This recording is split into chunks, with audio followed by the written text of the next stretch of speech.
Mike Reese of ESPN says Edelman has been mulling retirement, and this could be a precursor to it. Bill Belichick drafted Edelman in the 7th round. He played quarterback at Kent State, but spent 11 seasons at receiver for the Patriots, developing a great chemistry with Tom Brady. Edelman caught 620 passes for just under 7,000 yards and 36 scores. He was part of 3 Super Bowl wins and was the MVP of Super Bowl 53. But his most famous catch came against the Falcons in Super Bowl 51. You know, Tony, Edelman, the player's great. I mean, he's great. He'd probably wind up in Tampa with Tom Brady. But what I'm impressed by now is Edelman, the leader and the statesman, the elder statesman of the NFL, who steps into some difficult, sensitive situations and just seems smart, whether I agree with him or not, seems smart all the time and gets to the bottom of issues, offers to help. I like what he is personally more than I care about what he's done professionally. Real quick to the big finish. Eddie George, new head football coach at Tennessee State. Your thoughts?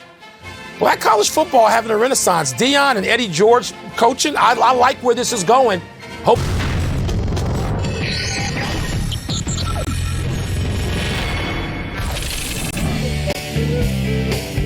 Welcome to PTI. We will get to the sports news of the day in a moment, but we start with 3 Minnesota teams postponing their games tonight in the wake of yesterday's police shooting and killing of Dante Wright during a traffic stop in Brooklyn Center outside of Minneapolis. The Twins had been slated to host the Red Sox, the Timberwolves were scheduled to play the Nets, and the Wild was set to host the Blues.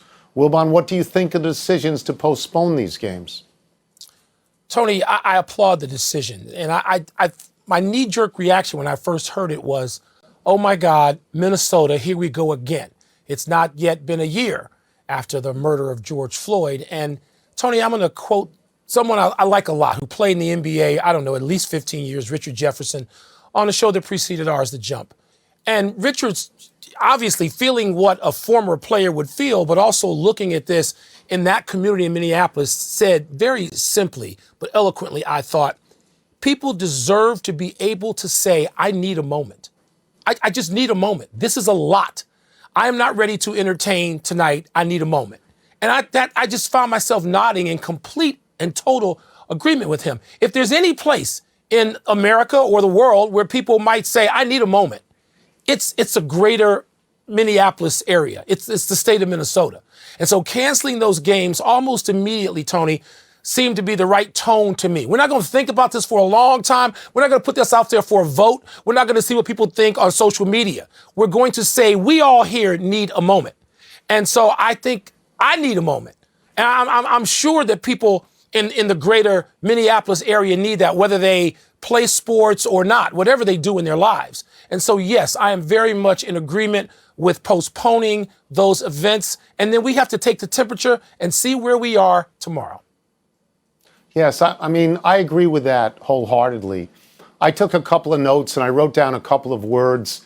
And one of the things that I felt right away was there's no good place for something like this to happen. But Minneapolis is probably the worst place for something like this to happen. And I feel powerless in the face of it. And I feel so discouraged. But the repercussions of it are going to be enormous. The ripples on the pool are going to be enormous. And if indeed anyone is helped by postponing these games, and I think that's what you're saying, and I agree with that. I do. So let's move to sports news in the Masters. Hideki Matsuyama became the first Japanese man to win a major and did it without much pressure on Sunday until the last few holes. None of his challengers were close to him on the front nine. Wilbon, what do you make of who won and who didn't? Well, Tony, you know, I thought if you can win this great tournament, revered tournament on Saturday, if that's possible, you know, I know all the cliches have been, and for good reason. You know, the Masters doesn't start until the second nine on Sunday. No, I don't know. Seems like it started on Saturday to me when Hideki built a lead that he could even give a couple of shots back on. I'm sure he didn't want to, and it created some drama that it didn't seem like we would have, you know, as you get to 10 or 11. But when he put it in the water deep, you just thought, okay, we've got some drama, but his lead was big enough. So that's, to me, the tournament for me. And then the significance, Tony, you know, I texted you, I guess we texted on Saturday, and I said to you, this is an enormous thing. Given what people what Asian people have been facing in America, probably worldwide, but we're concentrating on what happens here, and the prejudice and the bigotry that they have been faced with. And I know you can say, wait a minute, how does this help everybody? Sports often help in a healing way. People to feel like they can go a step further and they can endure something a little bit more because someone who is from where they are from, Scott Van Pelt always says everybody's from somewhere. Well, he's from Japan. And there is I've been to Japan several times in the last 30 years, and the golf obsession is so notable, Tone. I don't know when it started. I don't know how to compare it to other countries, but it's so obvious and it's so important to the people of Japan, it seems to me, or a large percentage, that I just thought, wow, this is cool. And both those dynamics went into play for me paying special attention and rooting as hard as I could for Hideki to win. So I'm not going to say what I was going to say. I'll get back to it in a second. But you and I had a conversation on my podcast this morning about seeing how they play golf in Japan, the vertical nature of the driving range. Just tell people what it looks like in Japan. There are nets everywhere. They're nets. They're just nets, that you would see in any place for a driving range, except the nets are like skyscrapers. They're like stories tall because there's no golf courses in Tokyo. And I mean, I don't know any, very few, if any. And so, Tone, people are like, this looks like hotels. And it looks like 6, 7 stories of driving range. And you say to people, wow, where do you play? I don't play. Like the reaction is, I don't play. Where do you think we have to play? We go to the driving range. It's so important. It's so much fun to see that and see people's reaction to it and their engagement with it. So I'm going to go back to the original question about people who win and people who lose in this particular event. And I don't care about the bell. Matsuyama won this event. He won it in a variety of places. He won it with a par save on number 5 on Sunday. He won it with a great hole on number 17 on Sunday. He won it with a great drive on number 18 on Sunday. And he won it on Saturday after the rain when he went, I want to get this right, he shot 30 on the back 9 on Saturday when he came back to play. So I give him full credit, complete credit. He's not out of nowhere, by the way, like Charles Schwartzel, for example, or Danny Willett. He was the low amateur at Augusta in 2011. 10 years it's ago. A short list of people who were that and then came back to win the Masters. And it is royalty. Nicklaus, Woods, Mickelson, Sergio, Crenshaw, Middlecoff. And what do I make about the ones who didn't win? I think Zalatoris may have a very bright future. I think Schauffele, even with the triple on 16, is going to win a major soon because he's played in 15 majors, Mike. He's got 8 top 10s and 6 top 5s. And I also wonder what in God's name has happened to Rory McIlroy, who appears lost. As a footnote, Something real is quickly, wrong there. DeChambeau? Well, don't chase a guy who finished T46. Don't chase Don't that chase guy. him. That's right. And I'm done on this one. Go ahead. Let's move to the Braves' outrage over a ruling that cost them last night's game. Alec Boehm of the Phillies, was called safe at home to put Philly ahead in the 9th. The Braves challenged, but the call was upheld despite Boehm never appearing to touch the plate. Braves starter Drew Smyly asked, quote, why even have replay if you won't overturn that, close quote. Buster Olney says the league needs to admit the review was incorrect. Tony, you with that?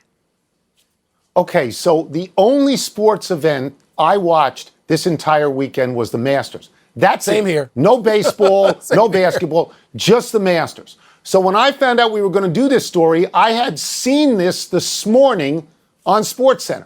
I saw it, and he was out. His foot never touches the plate. He's completely out. So our producer, Matt Kelleher, says, we're going to do this story. And I go, well, why didn't they go to replay? They would have seen that he was out at the plate. And Kelleher says to me, they did go to replay. Did. And I said, what? What? How could they have gone to replay? Because it is so clearly he's out. I mean, we depend in sports on replay. And almost all the time, it is absolutely there. It tells us this is what happened. And it did in this case, too. Yeah. He was out at the plate.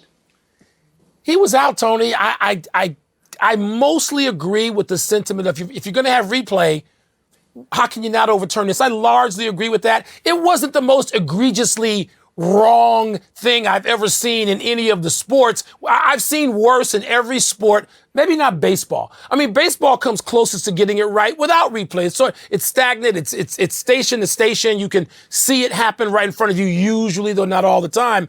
You know, baseball and football, basketball and football need this much more often. And sometimes they whiff. They whiff too. This was a swing and a miss. I mean, are they afraid? Are they afraid of New York? Meaning the people above them? What are they afraid of? What are you gonna miss out on if you overturn this play and get it right? Who are you trying to appease? And so I look for agendas, and maybe there aren't any. Look, his lead foot, his left foot, does not touch home plate. It does not. He's out.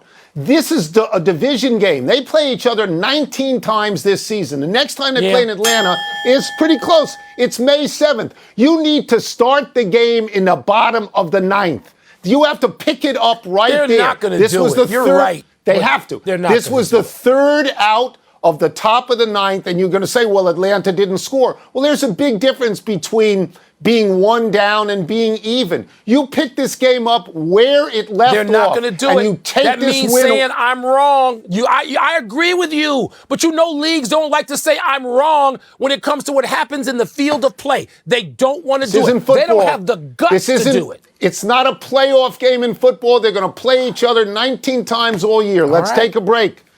Coming up, should the Nets loss to the depleted your issues? Let me see what's first. Here we go. Time. After their loss to the Lakers, do you retain full confidence in the Nets? Yes. Why wouldn't I? This isn't pro football where the goal is to lose like 4 games in a season. Tony, the Lakers need to pick up a game wherever they can get one to win one, because they could drop to 6th in the Western Conference if they're not, really, really into it. And so the Nets are 15-5 in the last 20, 7-3 in the last 10. Still only 7 games played this season with Kyrie, KD, and Harden all together on the court playing. So yes. This meant nothing to the Nets. It might have meant a lot to the Lakers, but nothing to the Nets or how we should perceive them. So let's review who didn't play. Harden didn't play, Durant was on a minutes count, and Kyrie got tossed from the game. LeBron didn't play, and Anthony Davis didn't play. So what you have is an exhibition game. Okay, this is not a real game. If they play again, they will play best 4 out of 7 in the NBA Finals. And nothing that happened in this game, nothing will be meaningful on any level. This is a nice win for an undermanned Lakers team, which is what you're suggesting. But in terms of lasting effect, it has absolutely no lasting effect. None. I mean, teams lose games. On either team. They lose here and there. That's right. Yes. All right, here we go. Is Miles Bridges' dunk on Clint Capella, your boy, the new dunk of the season? Tony, yes. And this beats out the rookie in Minnesota who previously had probably the dunk of the season. Because Bridges goes in, look, who you're dunking on is how I get excited about these things. If you're just dunking in space, I don't care about the dunk contest much anymore. If you're in a breakaway, I don't care about that. But when you go over Clint Capella, I'm not saying it's like going over Russell or Dikembe. But Tony, Clint Capella is 3rd in the league in blocks. He's had a game this season with 10 blocks. He didn't go in on some 6-foot dude. He went in on Clint Capella, a worthy opponent, and threw it down. This is my dunk of the year so far. I know that surprises you. Okay. Because normally I dismiss it, but I love what he did. Love what Bridges did. So this would be the WDI, the Wilbon Dunking Index. Yes, very nice. Thank you. This is number 1 for you. I would point out a couple of things. A dunk is still worth 2 points, and his team lost by 4 points. So maybe if he took it out for a 3, where he was 3 for 10 from 3, if he made 2 more threes, he wouldn't have needed the dunk, and his team would have won the game. I think this is a real big deal for Sports Center anchors who get lathered up about dunks. To me, they're still 2 points, and they don't win games. Dunks don't win games. Long distance shooting at the buzzer wins games. So while it's artistic to see, and I'm happy you enjoyed it, I don't think it accomplished anything. I don't think so. I didn't say it accomplished anything. It's not the Wilbon Accomplishment Index. It's the Dunk Wilbon Index. Dunking Index. That's right. Enough email. Let's take one last break, but still to come, Ronald Acuna Jr. turns a routine grounder to short into one of the highlights of the season. And Eddie George is ready to take over Tennessee State football. Tony, if I had said Northwestern alum Eddie George, what would you have said? I would have said, that's great, but where? But that's business school, right? That's business school. All right, I just want to see if you're paying attention. I'm still claiming Eddie George business now. School. I'm claiming him. Okay, business. Coming up next on SportsCenter, Sam Darnold steps up to the mic. What Carolina's new quarterback expects from his new team. Plus Stephen A. on how the NBA MVP race includes a look back at Shaq's dominance 2 decades ago. Happy 77th birthday, Mike Garrett. The diminutive 5'9" USC running back won the Heisman Trophy in 1965. Then went on to an 8-year pro career with the Kansas City Chiefs and San Diego Chargers. He was All-Pro once. He has a Super Bowl ring from Super Bowl IV, where the Chiefs beat the Vikings.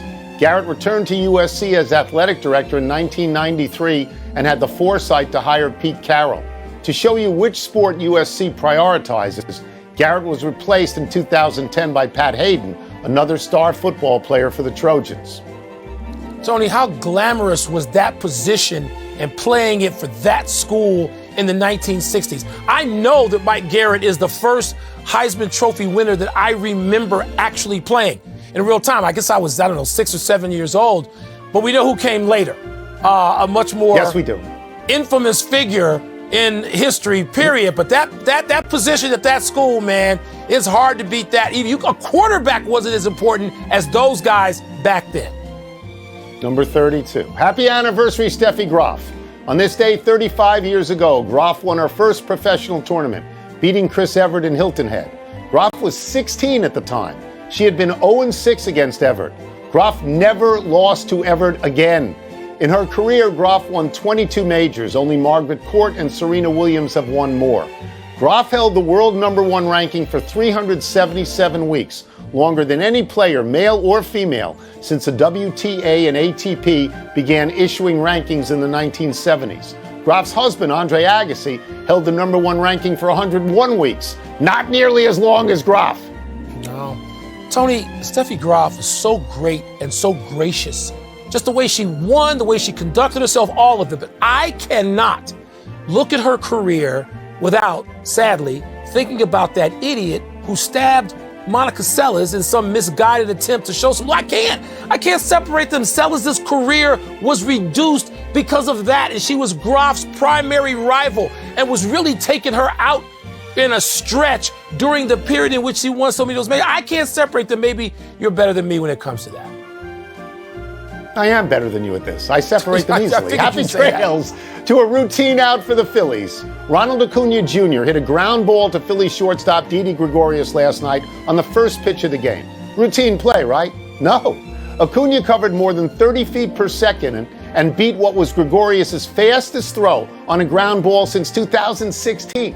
Gregorius marveled at Acuna's speed and said later, quote, "Perfect throw," and he beat it out. "I need to get better."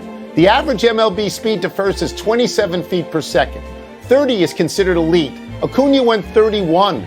Next batter, Ozzie Albies, then hit the first pitch he saw over the wall. Looked okay for the Braves until that play at the plate. You know, all this is great, but I am distracted by a piece of alleged information. This is the hardest he's thrown a ball from the shortstop position since 2016. Who the hell looks that up?